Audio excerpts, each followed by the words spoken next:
Hello everyone, welcome to a special edition of our current affairs analysis where we take up a standalone topic and dive deep into it to understand more about the issue. And today's topic is about the INS Vikrant being inducted into the Indian Navy. This is the first indigenously made, which means that this aircraft carrier INS Vikrant is indigenously made in India and was inaugurated by the Honorable PM yesterday into the Indian Navy. So we'll dive deep into this issue, we'll understand all about the aircraft carrier and the significance and challenges around it, right? So let's take up the topic for today and let's understand what this INS Vikrant is. So INS Vikrant is a aircraft carrier. As we can see, an aircraft carrier is a huge ship which acts as a ship also, and also it acts as a point from which aircrafts can be launched and operated. So therefore it becomes a very important asset when it comes to any navy, and it can perform a lot of functions. A host of functions are performed by such aircraft carriers. So what is the speciality of INS Vikrant? Let's understand the important features about this aircraft carrier. So it is 262 meter long and 42 meter wide, 62 meter wide. This is the length and breadth of the aircraft carrier, and it weighs around 40,000 tons. It has around 14 decks and has a height of around 59 meters.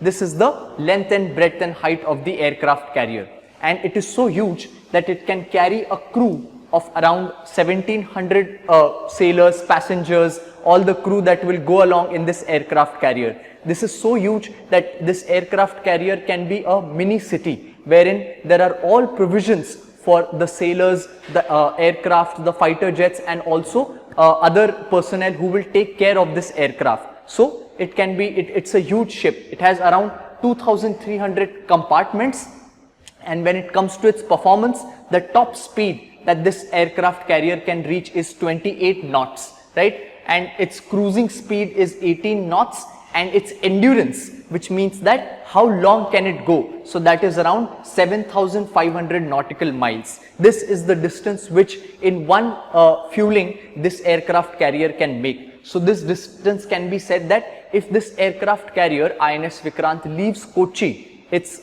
shipyard, and with its 7,500 nautical miles endurance, it can reach to the coast of Brazil without any refueling. So that is the capacity of this INS Vikrant. And then what is the usage of this INS Vikrant, which means that what kind of weapons will this aircraft carrier be able to hold? So since this is an aircraft carrier, the primary weapon system that this aircraft carrier is supposed to hold are the fighter aircrafts. So it is said that it would be able to hold around 30 aircrafts, of which various aircrafts can be there. The MiG-29, which is the existing fighter aircraft for India, the Rafale, which has come in, and other fighter aircrafts which would be later inducted into the Navy. So this aircraft carrier will have the capacity to hold around 30 aircrafts. So these are the major features of the INS Vikrant, which is the first indigenously made aircraft inducted into the Indian Navy.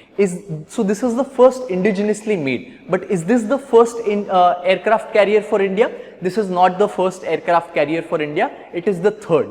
The previous two aircraft carriers were there with India but were not made by India. One was acquired by the UK and one was acquired by Russia. We'll take a look at that. But who has manufactured the INS Vikrant? So it is designed by the Indian Navy, Directorate of Naval Design, and is being built at the Cochin Shipyard Limited. So it's a public sector enterprise, Cochin Shipyard Limited, and it was manufactured there, and now it is being inducted into the Navy.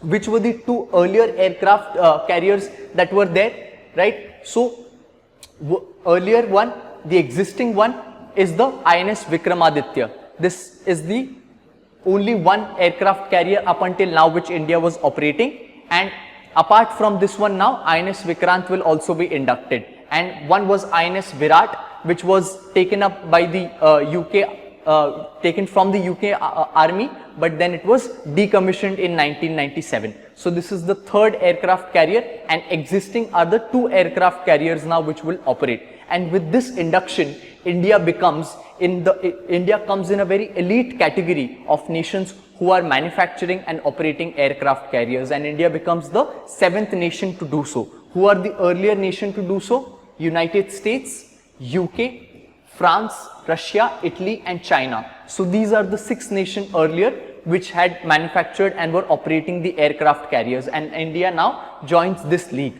which operate aircraft carriers at more than 40,000 tons. So huge aircraft carrier operating nations, India joins this elite list.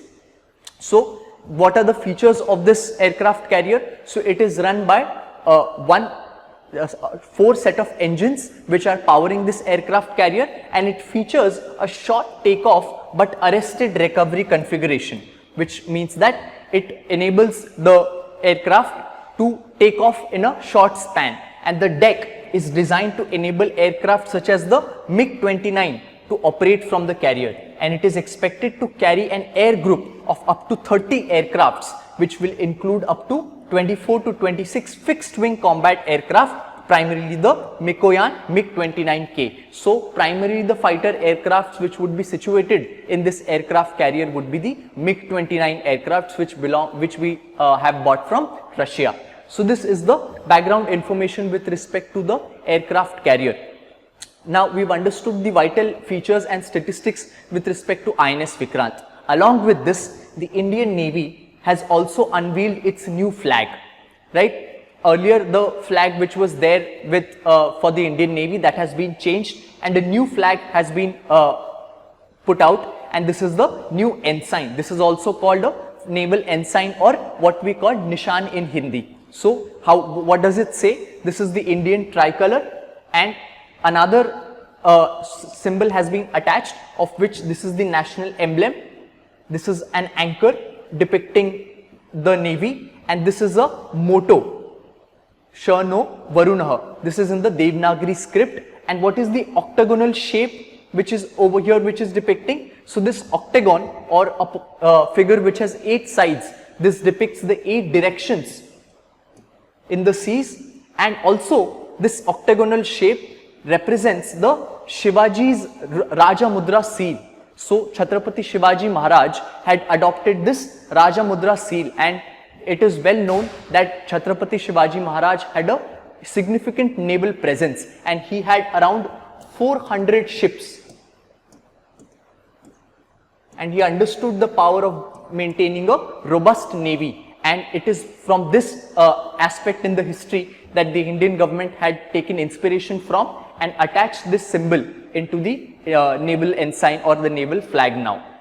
This is also a side feature that is being done. Now talking about the aircraft carrier, what can be the significance of this aircraft carrier? Such a indigenously made aircraft carrier which is inducted into the Navy now can hold significant points of benefit as well as strength for Indian Navy. But there are certain challenges as well. So we'll try to take a look at what are the benefits of this aircraft carrier and what are some of the vulnerabilities and challenges that have been talked about of this aircraft carrier. So what is the significance? First of all is of the sign of Atmanirbhar Bharat, right? This is a very significant as well as a vital step that the Indian government has taken, that by making the first indigenous aircraft carrier INS Vikrant, it shows the robustness and strength of Atmanirbhar Bharat, which means that we are self-reliant in constructing our own defense equipment. So that is a very significant point. Second is that it depicts and increases India's strength in the Indo-Pacific region. The Indo-Pacific region, or what we call the Indian Ocean region and part of the Pacific Ocean region, has come into quite a spotlight and has become a theater for showing of strengths, where China is showing its presence. Other powers like USA, Australia, UK all have come into this region. So it is very important that India also has a significant presence, and in order to showcase that presence, it needs to showcase its power. And this aircraft carrier, which would be moving in Indian Ocean and other seas, would depict India's strength in this region. So that becomes another strength point. Then next point obviously is that by maintaining presence in the Indo-Pacific, we can counter China, because China also is building a lot of aircraft carriers. It has recently inducted its 3rd aircraft carrier and it is planning to build 3 more. So by building our own fleet of aircraft carriers, we get to counter China in this region. Then another significant point is that this is a indication of us moving towards the goal of becoming a blue water navy. Now, what is a blue water navy? A blue water navy is of a nation or a country, can be said that kind of a navy which is very capable of fighting the naval counterparts or naval enemies in any part of the seas. That is what a blue water navy is. And by inducting such aircraft carriers, we are moving towards becoming a blue water navy. And then these kind of aircraft carriers can be used for soft power also. How can they be used for soft power? So aircraft carriers like INS Vikrant and Vikramaditya no doubt have purposes in terms of wartime, wherein they would be very useful for dealing with aggressions and dealing with attacks by from the enemy. But in the peacetime as well, such aircraft carriers can be used for soft power, because what they they perform the task of power projection for deterrence. So when a country or an enemy country knows that this country has the presence of aircraft carriers in the sea, it acts as a point of deterrence, and that is why these aircraft carriers can be significantly used for projection of India's soft power as well. And that is what exactly is being done by inaugurating the aircraft carrier yesterday. So these are the points of significance for INS Vikrant as the aircraft carrier, which we can always incorporate in our mains answers if at all we get a question in that area. Now, after understanding the significance of this aircraft carrier, what can be the vulnerabilities? What are some of the critical points that experts are talking about INS Vikrant? First and foremost is that this kind of technology or aircraft carrier, a lot of people are saying that it has become obsolete, or there is no use of aircraft carrier as of now, because the technology to destroy aircraft carriers has been developed, and there are certain missiles which are there with few countries such as USA, China, which can destroy a whole aircraft carrier, and these are very easy to spot, easy to sink, and therefore easy to target, and therefore very easy to sink. That is why it is said that such heavy and such expensive aircraft carriers, where they are very easily visible in the ocean through satellites, and if the technology is available to destroy them, they can be easily targeted and sunk. That is the first vulnerable point that is being talked about by the experts of this aircraft carrier. And second is that this was also the criticism of the late CDS General Bipin Rawat, who at his point was vehemently opposing inducting another aircraft carrier, because after these 2 aircraft carriers, the 3rd aircraft carrier is also being is also in process of being inducted, which is known as INS Vishal.